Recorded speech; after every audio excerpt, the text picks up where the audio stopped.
Dernière minute. Le PSG vient de se heurter à un mur inattendu dans sa quête pour la pépite Ayoub Boadi. Le LOSC a verrouillé son joyau jusqu'en 2027, mais Paris prépare une réponse financière qui pourrait bien tout faire exploser. En parallèle, Gabriel Moscardo réaffirme son rêve parisien depuis Barcelone, tandis que le transfert de Magne Akliouche entre dans une phase critique avec une bataille de millions en coulisses. Restez jusqu'à la fin. On va tout détailler maintenant. Salut à tous les Parisiens.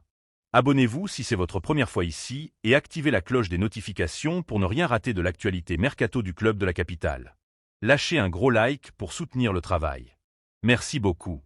Commençons par le projet de restructuration du club avec Gabriel Moscardo. Le Paris Saint-Germain poursuit sa stratégie de développement axée sur les talents à fort potentiel.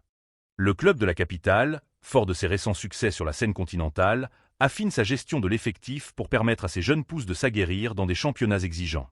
Au cœur de cette politique, le cas de Gabriel Moscardo illustre parfaitement cette volonté de construire un futur compétitif tout en garantissant du temps de jeu aux joueurs arrivés durant leur phase de post-formation.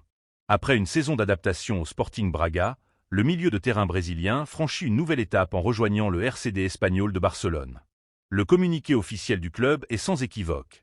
Il s'agit d'un prêt sec, sans option d'achat, d'une durée d'1 an. Cette décision témoigne de la confiance que la cellule de recrutement parisienne conserve envers le joueur de 20 ans, dont la valeur marchande est estimée par les spécialistes du marché autour de 15 à 20 millions d'euros. Pour Luis Enrique et son staff, l'objectif est clair. Permettre à Moscardo de s'imprégner de l'intensité tactique de la Liga, un championnat qui se rapproche, par sa technicité et son engagement, des exigences du système parisien. Interrogé sur ses ambitions, Gabriel Moscardo reste pleinement focalisé sur ses objectifs de carrière, tout en affichant un attachement réel au projet parisien. Lors de sa présentation en terre catalane, il a réaffirmé avec conviction « Mon rêve reste de jouer au PSG ». Pour lui, cette année à Barcelone n'est pas une simple transition, mais un tremplin. Il aspire à retrouver cette personnalité et cette liberté créatrice qui avaient fait de lui l'un des milieux les plus prometteurs du championnat brésilien sous les couleurs des Corinthians, où il avait été recruté contre un chèque estimé à environ 20 millions d'euros.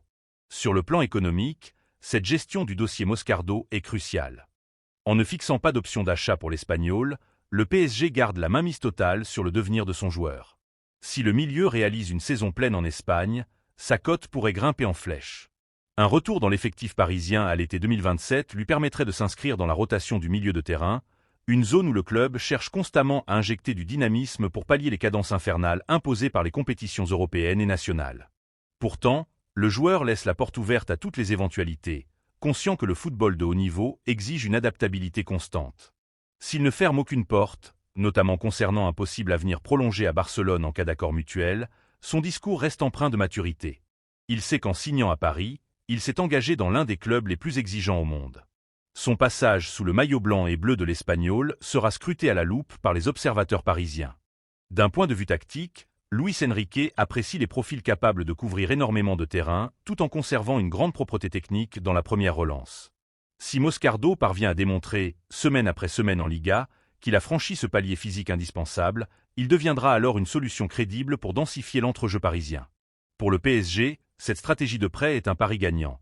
Soit le joueur revient au club avec le niveau requis pour bousculer la hiérarchie en place, soit il valorise son contrat, augmentant ainsi sa valeur de revente future sur un marché des transferts où les milieux de terrain de son profil sont devenus des denrées extrêmement rares et chères.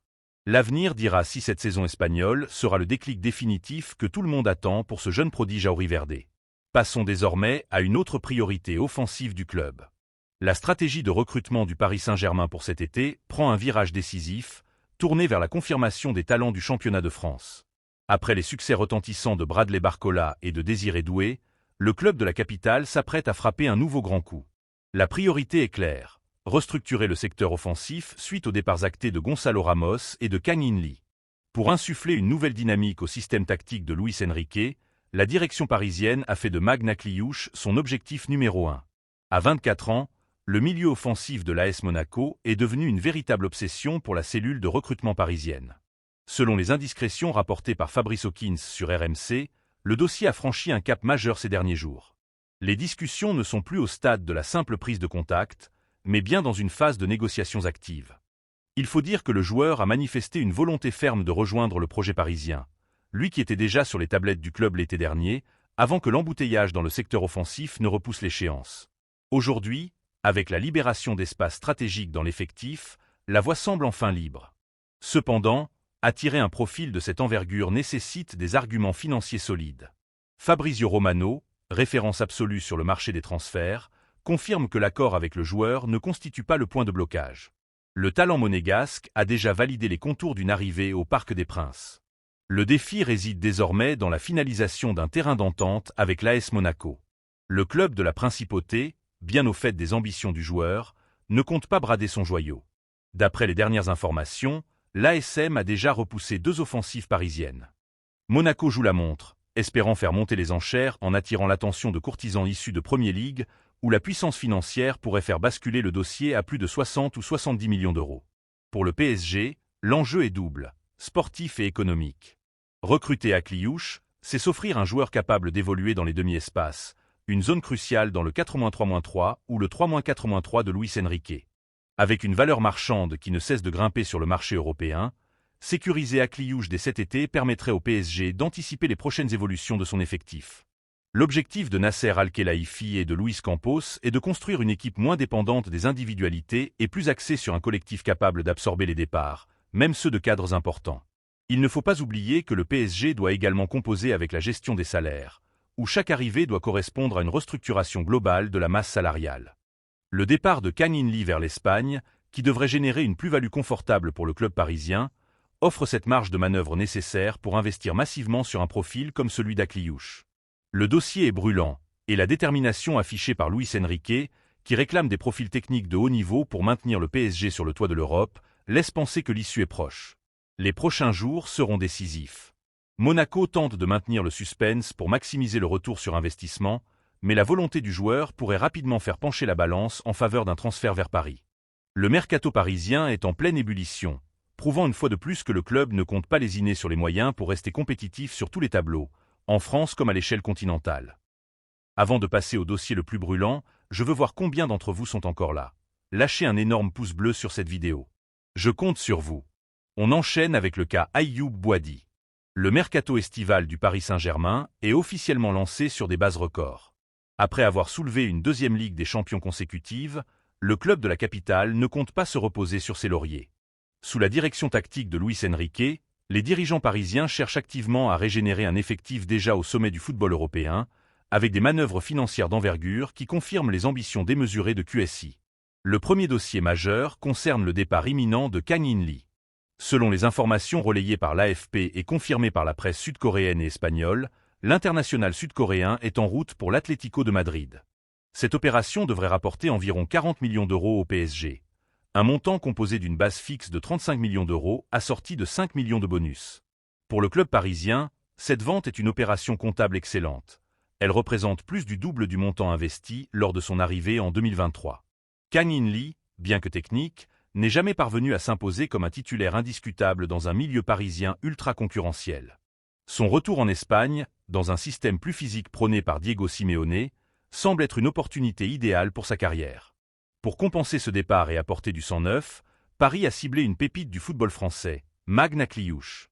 Le milieu offensif de 24 ans, formé à l'AS Monaco, a déjà donné son feu vert pour rejoindre le projet parisien. Les négociations avec le club de la Principauté sont entrées dans leur phase finale. Selon les sources proches du dossier, Monaco réclame une somme avoisinant les 50 millions d'euros pour libérer son joueur, une évaluation cohérente avec ses performances récentes et son contrat qui court jusqu'en 2028. L'arrivée d'Akliouche permettrait à Luis Enrique d'ajouter une touche de créativité supplémentaire dans les demi-espaces, là où Paris veut continuer de dominer le jeu.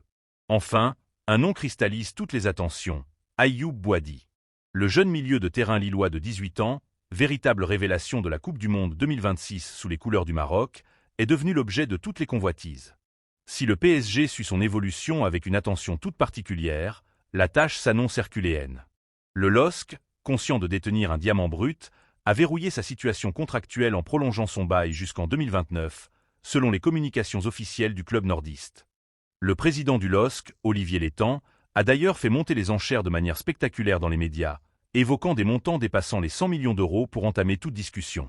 Létang a rappelé, avec le franc-parler qu'on lui connaît, que des profils comme ceux d'Eliott Anderson ou Sandro Tonali ont déjà atteint des sommes comprises entre 115 et 135 millions d'euros sur le marché.